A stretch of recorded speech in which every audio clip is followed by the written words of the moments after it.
Hello everyone, and thank you for tuning into my story. My name is Michael Davis, and today, I want to share a personal story that I'll never forget.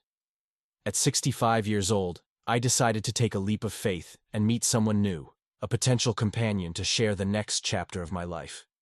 But what started as an optimistic meeting quickly turned into one of the most bizarre experiences I've ever had. A little about me. I retired 5 years ago after working as a high school math teacher for over 3 decades. I live in a quiet 2-bedroom condo in sunny Florida, and my only daughter, Sarah, lives across the country in New York. My wife passed away 3 years ago, and since then, life has been peaceful, yes, but also very lonely. I'd spent much of my time gardening, reading, and even volunteering at a local library, but there was always something missing. So, I decided it was time to look for companionship. Not necessarily marriage, but someone to spend my days with, sharing laughter and memories. One day, a neighbor of mine, Linda, who manages our community events, suggested I meet Christine, a retired nurse who lived a few blocks away. Linda said Christine was also looking for companionship and thought we might have a lot in common. With her encouragement, I decided to reach out. After a brief phone conversation, we agreed to meet for coffee at a nearby cafe. As the day approached, I found myself unexpectedly nervous. Dating, or even the idea of it, felt foreign after so many years. On the morning of our meeting, I went through my closet twice, finally settling on a crisp white shirt and a blazer I hadn't worn in years. Arriving at the cafe 15 minutes early, I chose a seat by the window, ordered a cappuccino, and waited with a mix of anticipation and apprehension. Christine arrived right on time. She walked in with an air of confidence, dressed elegantly in a light blue blouse and earrings. Her warm smile immediately put me at ease. As she approached, I stood to greet her, and we exchanged pleasantries before sitting down. The first part of our conversation flowed easily. Christine shared stories about her years as a nurse and her recent retirement. She spoke fondly of her son, who had moved to Chicago for work, and her love for cooking. In return, I talked about my teaching career, my daughter who lived in New York, and my passion for gardening. We discovered shared experiences, our appreciation for quiet moments, and the challenges of adjusting to life after decades of structured work. For a while, the conversation felt effortless, and I found myself relaxing. But as the meeting progressed, Christine's tone shifted, signaling a transition from casual pleasantries to a more serious discussion. As the conversation progressed, Christine leaned forward, her expression softening, but taking on a certain seriousness. She began by telling me how much she appreciated my openness and honesty, qualities she valued deeply. Then she explained that she had a few expectations, 4 specific conditions for a relationship. At first, I thought her candidness was refreshing. After all, it's better to lay everything on the table than to dance around unspoken expectations. But as she detailed her first condition, my feelings began to change. Christine proposed a 6-month trial period of living together. While unconventional, the idea wasn't entirely unreasonable. Living together before making any deeper commitments could help us learn more about each other and see if we were compatible. However, it was the next part that caught me completely off guard. To move forward with this trial, she wanted me to deposit $20,000 into a shared account. This money, she explained, would serve as a commitment deposit to demonstrate my sincerity and seriousness about the relationship. She added that if the trial didn't work out, she would refund a portion of the money, prorated to the time we had lived together. As she spoke, I felt a wave of emotions: surprise, confusion, and even a little disappointment. $20,000. It wasn't the amount itself, though it wasn't a small sum, that troubled me. What bothered me was the principle of the request. It felt transactional, as if sincerity could be measured in dollar signs. I tried to maintain a neutral expression, but my mind was racing. A part of me wanted to interrupt and ask her if she was serious, but I didn't want to come across as rude or dismissive. Instead, I nodded and let her continue, though my thoughts were already tangled. Was this her way of protecting herself financially? Perhaps she had been hurt in the past and was looking for security. But the more I thought about it, the less it made sense.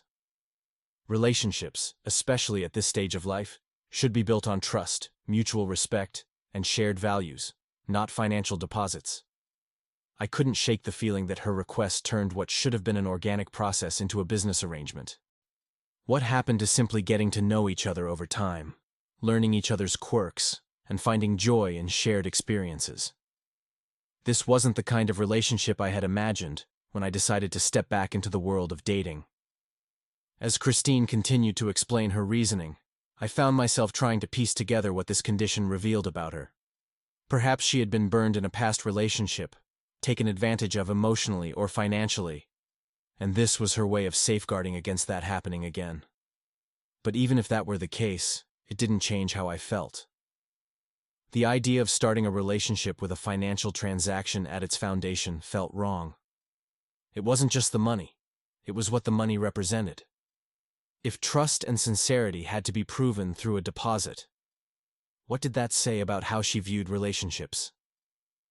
I tried to empathize with her perspective, but the more I thought about it, the more my doubts grew.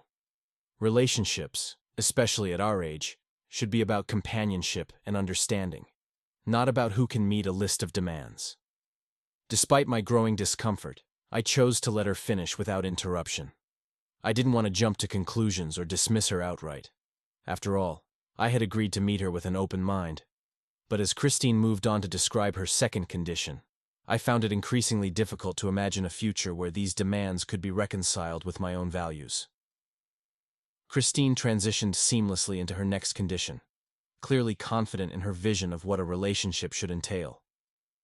She explained that one of her lifelong dreams had always been to visit Hawaii, a destination she had long associated with beauty, tranquility, and romance. But this wasn't just any vacation. Christine envisioned a month-long getaway, complete with a professional photo shoot to commemorate the experience. She spoke with enthusiasm, describing sunset strolls on the beach, scenic helicopter tours over volcanoes, and candid snapshots capturing the start of what she hoped would be a new chapter for both of us. At first, I could appreciate the sentiment. A dream trip to Hawaii sounded lovely, and it wasn't lost on me how meaningful it must have been for her to imagine such a special experience. But as she continued, her expectations became clearer and increasingly overwhelming. Christine expected me to cover all expenses for the trip. She justified this by saying she'd ensure everything was meticulously planned, relieving me of any stress. "I'll handle all the arrangements," she promised. "From flights to accommodations, all you'll need to do is relax and enjoy." I sat there, smiling politely, but internally, my thoughts churned. A trip to Hawaii wasn't a casual expense, especially one lasting a full month. Beyond the financial aspect, I found myself questioning the practicality of such a grand gesture so early in a relationship. What struck me even more was her insistence on a professional photo shoot during the trip. Christine explained that she wanted these photos to symbolize our bond, a visual representation of our shared future.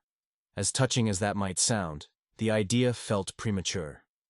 We hadn't even spent a full afternoon together yet, and she was already envisioning us posing for framed portraits in matching Hawaiian outfits. I couldn't help but feel uneasy.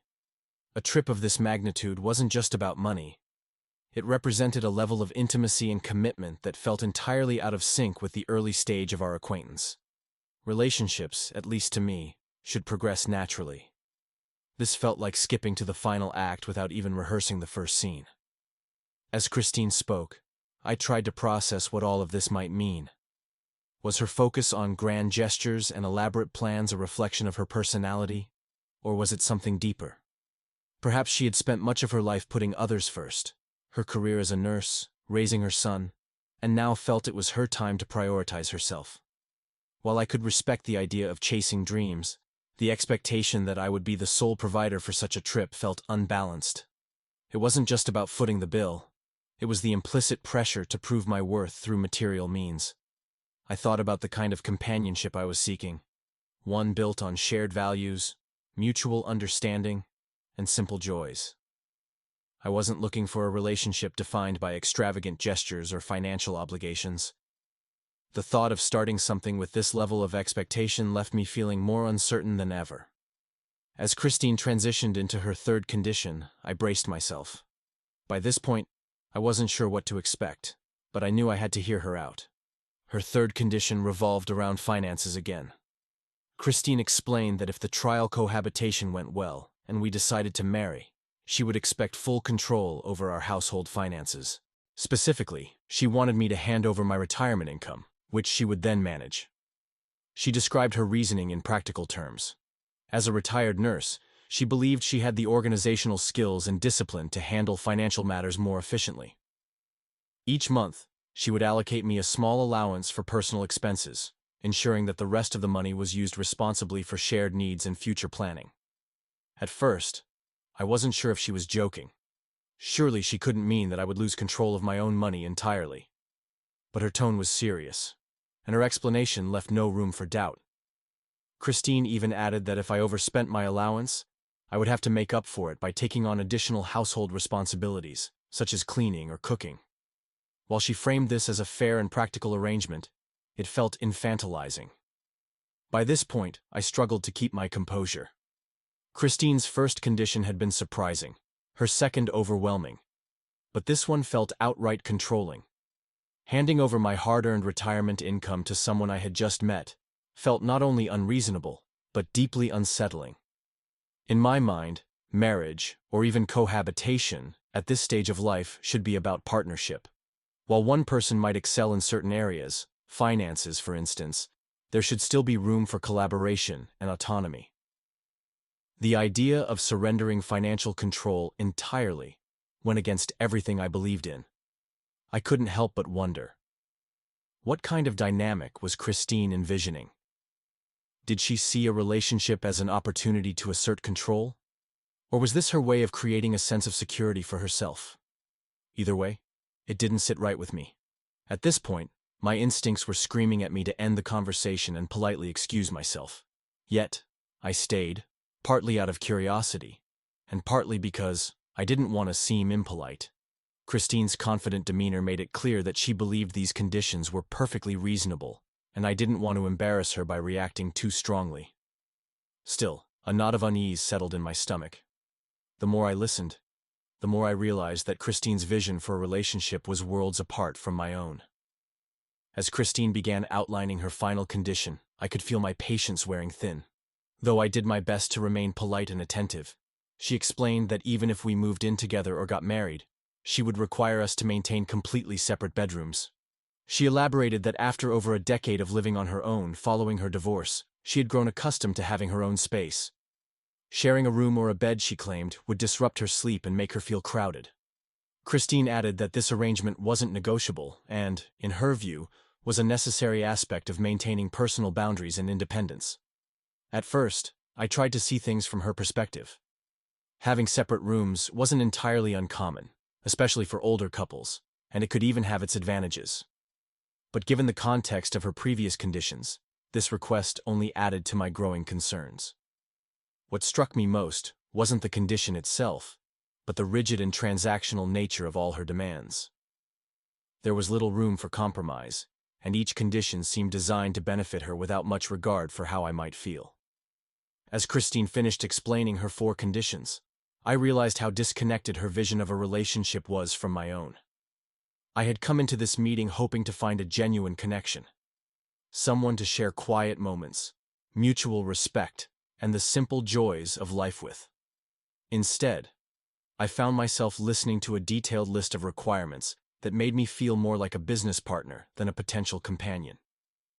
I thought about the life I had built and the values I held dear. After a lifetime of hard work, I wanted my retirement years to be filled with peace, joy, and meaningful relationships. Christine's demands felt like they would strip away the very essence of what I was looking for: mutual kindness, trust, and understanding. While I understood that her conditions might stem from past experiences or a desire for security, I couldn't help but feel that her approach lacked the sincerity and warmth I sought in a relationship. After she finished speaking, Christine looked at me expectantly, waiting for my response. I took a moment to collect my thoughts before replying. I thanked her for being open and honest about what she was looking for in a partner. Then, as kindly as I could, I explained that I didn't think I could meet her expectations. Her expression shifted, first to mild surprise, and then to a polite smile. She nodded, acknowledging my response without pushing further. I offered an excuse about needing to leave for an appointment and quickly wrapped up the conversation. As I walked out of the cafe, I felt a mixture of relief and disappointment. Relief that I had stood by my values and avoided a situation that felt entirely wrong for me, but also disappointment that the connection I had hoped for had turned out to be so far removed from my expectations. When I got home that afternoon, I sat on my porch with a cup of tea, replaying the conversation in my mind. The more I thought about it, the clearer it became that Christine and I were simply not compatible. Her conditions, while perhaps reasonable from her perspective, were not something I could ever agree to without compromising who I was. I also realized how important it was to trust my instincts. While Christine's confidence and decisiveness were admirable in some ways, they didn't align with the values I held dear. Sincerity, humility, and a willingness to build something together, not apart. The experience left me with a deeper appreciation for the kind of companionship I truly desired. If I couldn't find someone who shared my values and outlook on life, I decided I'd rather continue on my own than compromise my peace of mind. Solitude, I reminded myself, wasn't the enemy. A mismatched relationship, on the other hand, could bring more trouble than joy. In the days that followed, I found myself reflecting, not just on my experience with Christine, but on the realities of dating later in life. Many of us carry the scars of past relationships, and it's natural to want to protect ourselves. But I believe that genuine connections are built on mutual respect, trust, and shared values, not rigid demands or financial obligations. For anyone stepping into the world of relationships at this stage of life, my advice is simple. Know your worth, trust your instincts, and never settle for less than what brings you peace and happiness.